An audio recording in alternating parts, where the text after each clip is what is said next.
Hello. അപ്പോൾ big boss കാണുന്നവരോടൊക്കെ ഒരു ചോദ്യം ചോദിക്കുകയാണ് കേട്ടോ. ഇപ്പോൾ ബിഗ് ബോസിൽ ഋഷിയുടെയും അൻസിബയുടെയും എന്താ അമ്മയെ എത്തിയിട്ടുണ്ട്, അമ്മമാരെത്തിയിട്ടുണ്ട്. അപ്പോൾ സത്യം പറയുകയാണെന്ന് വെച്ചാൽ സന്തോഷമാണ്.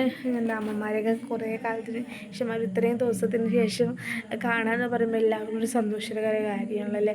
പക്ഷേ ബിഗ് ബോസ് എന്ന് പറയുന്നത് എന്നെ സംബന്ധിച്ചോളം ഞാൻ വിചാരിക്കുന്നത് കാണാതെ 100 ദിവസം നിന്ന് അവിടെ പോരാടി ജയിച്ച് പിന്നെ നമ്മൾ വീട്ടിലെത്തുമ്പോൾ കണ്ട് അങ്ങനെ ഒരു ഇതാവുമ്പോൾ കുറച്ചും കൂടി ഒരു ഇതുണ്ടായിരുന്നു. ഇപ്പോൾ ബിഗ് ബോസ് ഇപ്പോൾ ബിഗ് ബോസിൽ കുറേ ചർച്ചകളൊക്കെ വന്നിട്ടുണ്ട്, അങ്ങനെയാണ് ഇങ്ങനെയാണെന്നൊക്കെ. കാരണം ഇവിടെ ഈ ബിഗ് ബോസിൽ എന്ന് പറഞ്ഞാൽ റോക്കി ആയിരുന്നു എനിക്കിഷ്ടപ്പെട്ട ഒരാളെന്ന് പറഞ്ഞാൽ. ആ ഒരു ആഴ്ചയിൽ റോക്കിനെയായിരുന്നു. കാരണം എന്തുണ്ടെങ്കിലും പ്രതികരിക്കണത് ഇപ്പോൾ എൻ്റെതായ ക്യാരക്ടർ സ്വഭാവം തോന്നിയത് റോക്കിയിലാണ്. കാരണം പല ആൾക്കാർക്കും അത് തോന്നിയിട്ടുണ്ടാവും.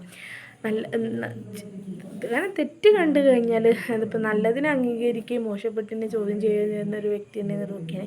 അതേപോലെ തന്നെയാണ് നമ്മുടെ ജിൻഡോ അവിടെ നല്ല അടിപൊളി ഗെയിമറാണ്.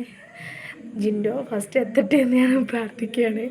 ഇപ്പോൾ ഇവിടെ കഴിഞ്ഞ ആഴ്ച അൻസിബേനെ ഋഷിനെയും ചീത്ത പറഞ്ഞു ലാലേട്ടന്. അവർക്ക് ഭയങ്കര വിഷമമായ കാര്യങ്ങളൊക്കെ. കാരണം ആ വിഷമാവാനുള്ള എല്ലാ തരങ്ങളും അവരെടുത്തിട്ടുണ്ട്. കാരണം എന്തോ ഒരു പദവി കിട്ടിയപ്പോൾ അതിற்கு മേലെ ഉള്ള ആൾക്കാരാണെന്നുള്ളൊരു ഭാവം അവർക്ക് വന്നിട്ടുണ്ട്. അത് ശരിക്കും ഉണ്ട്. അപ്പോൾ അൻസിബ പറയുകയാണ്, എനിക്ക് എന്താ ഗെയിം ഇവിടെ എന്താ നടക്കണമെന്നും അറിയില്ല. കാരണം ഇതിന് മുന്നേ ഷോ കാണാത്ത ആളാണെന്നും ഇവിടെ വന്ന് കയറിയിട്ടുള്ളത് അൻസിബ എന്ന് തോന്നിയിട്ടുള്ളത്. പിന്നെ ഋഷി ഇപ്പോൾ എല്ലാവരും ഫാമിലി എത്തണ്ടെന്നാ പറയണത് തോന്നുന്നു കണ്ടിട്ട്. അപ്പോൾ ഏതായാലും ഇങ്ങനെ ഒരു ബിഗ് ബോസിൽ കാരണം ഒരിക്കലും എത്തണം എന്നൊക്കെ നല്ല കാര്യമാണ്. കാരണം നമുക്ക് നമ്മളെ അച്ഛനമ്മമാരൊക്കെ കണ്ടില്ലെങ്കിൽ അതൊരു വിഷമമുള്ള കാര്യമാണല്ലോ. പക്ഷേ എങ്കിൽ 100 ദിവസം അവിടെ തൻ്റെ അടുത്തോടെ നിന്ന് പോരാടി ജയിച്ച് വീട്ടിലേക്ക് പോകുന്ന ആൾക്കാർ, മക്കൾ അത്രയും ദിവസം മക്കളെ കാണാൻ നിൽക്കുന്ന അമ്മമാരുടെ അടുത്തേക്ക് ജയിച്ച് പോകുന്ന മക്കൾ അല്ലെങ്കിൽ പരിപാടി നടത്തി പോകുന്ന അതൊരു രസമാണ്. അതൊരു രസം മാത്രമല്ല, അതൊരു പോരാട്ടത്തിൻ്റെ ഒരു വീര്യം. കാരണം വീട്ടുകാരെ കാണാതെ നിന്ന് നമ്മൾ പൊരുതി അവിടെ ജയിച്ചെന്നുള്ളത് പറയാം. ഇതിപ്പോൾ വീട്ടുകാരെ കൊണ്ടുവന്ന് കാണിച്ചു. ഇതിപ്പോൾ എന്തൊരു ബിഗ് ബോസാണ് ആവണമെന്ന് അറിയില്ല.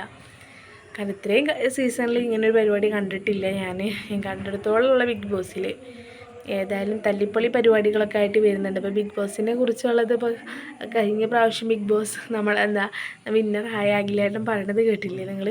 അപ്പോൾ ഏതായാലും നമുക്ക് കണ്ടറിഞ്ഞ് കാണാം. നമ്മൾ പ്രേക്ഷകർ മണ്ടന്മാരാവരുത്. അതുകൊണ്ട് പ്രേക്ഷകർ നല്ലൊരു മറുപടി കാര്യങ്ങളൊക്കെ ആയിട്ട് കൊടുക്കുക. ഇതിൽ പല വീഡിയോസും ഞാൻ കാണുന്നുണ്ട്. പക്ഷേ ഞാൻ ഒരു യൂട്യൂബിൽ വീഡിയോ ഇടുന്ന ഒരാളായതുകൊണ്ട് എനിക്കത് പറയാതെക്കാൻ പറ്റിയില്ല. അതുകൊണ്ട് ഞാൻ എൻ്റെ അഭിപ്രായം പറഞ്ഞതാണ്. പേരൻസൊക്കെ വരുന്നത് ശരിയാണോ തെറ്റാണോ എന്നുള്ളത് നിങ്ങളൊന്ന് കമൻറ്റ് ചെയ്യുക. അപ്പോൾ എല്ലാ കൂട്ടുകാരും താങ്ക് യു ഫോർ വാച്ചിങ്. എല്ലാ കൂട്ടുകാർക്കും. അപ്പോൾ ജിൻഡപ്പന് വോട്ട് ചെയ്യാൻ മറക്കരുത്. ജിൻഡോ ജയിച്ച് വരട്ടെ.